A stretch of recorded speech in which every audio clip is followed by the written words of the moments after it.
Gabrielle. Andrew. Aisha. Jessica. Ryan. Ania. Ava. The economy is down. People want cheap and fun activities they can do with their family and friends that don't involve a plane ticket, a long car ride, or thousands of dollars in toys or equipment to get started. Hi, my name is Daniel Vieira, and I'm going to tell you how you can get out in Tampa Bay and catch redfish. In particular, one of Florida's most popular and sought-after game fish, according to the Fish and Wildlife Commission, the redfish. This is a picture of redfish right here. First, some facts about the redfish. They are distinguished by their red tones, which range from a light sandy bronze to a dark copper color. Most redfish migrate into Tampa Bay as the water temperatures rise. However, some are able to stay here year-round by finding sources of warm water like the Apollo Beach Power Plant, according to the Tampa Tribune. The type of redfish you can catch on rod and reel ranges in size from 10 inches to 40 inches plus, weighing 30 pounds or more. In fact, the world record is an amazing 94 pounds, according to the International Game Fish Association. The redfish diet consists mainly of crustaceans like shrimp and crabs, as well as small bait fish like pinfish, scaled sardines, tiger chubs, and other small swimming forage, according to the South Carolina Department of Natural Resources. That's important because when you go to catch them, that's probably what you're going to use. They have inferior mouths for chasing their prey, and are most likely to move methodically along the bottom with their snoot pushing through the grass in an attempt to spook shrimp and crabs. So what type of tackle do you need? According to the saltwater fishing section of About.com, light to medium tackle with 15 or 20 pound test line is recommended. This right here is an example of a rod that could easily rein in a redfish. This ugly stick, that's the brand, ranges in price from $20 to $40 and can be bent into a perfect circle without breaking. So it's great for beginners and anybody who might potentially break an expensive rod. The type of hook you'll want to use when throwing live bait is a circle hook. Circle hooks are designed to slide out of the fish's stomach and catch on the corner of the fish's mouth, according to recycledfish.org, a conservation advocacy group. The classic J-hook design often results in a gut-hooked fish. In today's catch-and-release environment, this is terrible for the fish, as the rate of survival on a gut-hooked fish is estimated to be poor. Even if you intend to harvest a redfish, the use of circle hooks will prevent the unnecessary damage to fish that are undersized or otherwise unharvestable due to the Florida Wildlife Commission regulations. More on that towards the end. The next question I'd like to answer is, what do you catch a redfish on? Well, there are two options, live bait or artificial lures. Undoubtedly, live bait produces the greatest chance of hooking up with a redfish, according to the Texas Parks and Wildlife Department.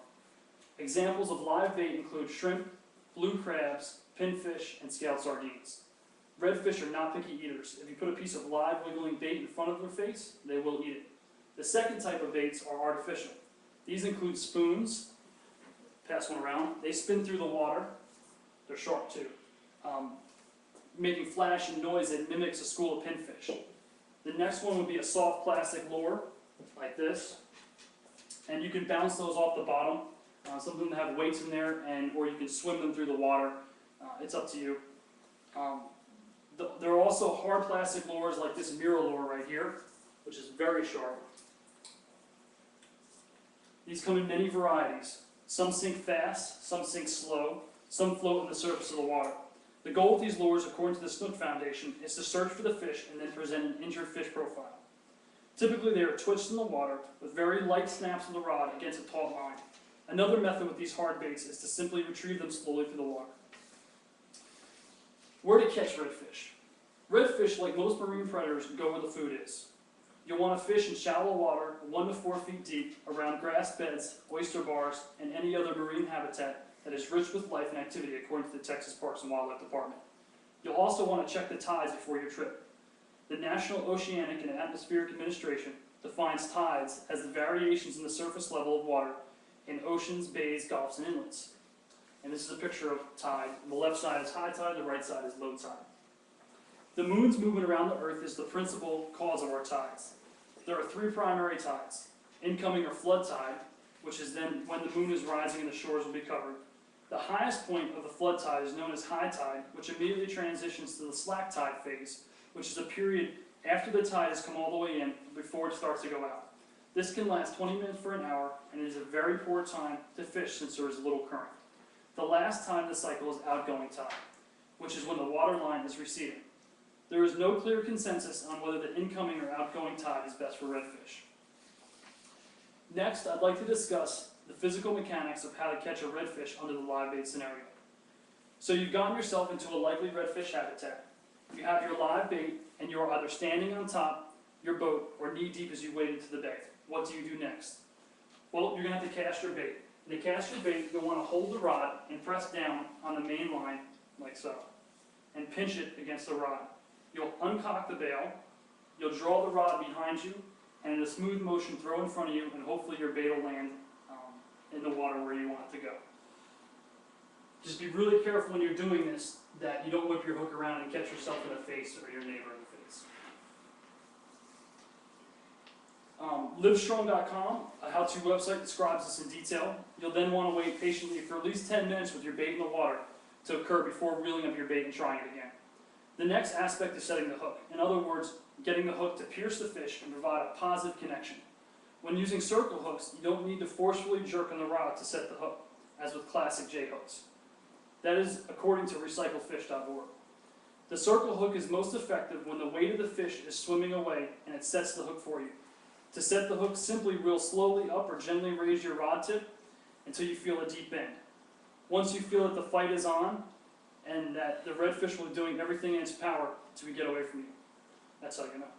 Typically, redfish will go to the seafloor and try to rub the hook out of the corner of its mouth on the sand in any structure it can find, including oyster rock. When you feel the redfish start to pull, you should concentrate on keeping a good bend in your rod. This will ensure steady pressure is applied to the fish. As any slack develops in the line, quickly reel it up. An important thing to note is that you should not use the reel to do the work of bringing the redfish to you. According to takemefishing.org, the primary tool is the mechanical force generated by the rod.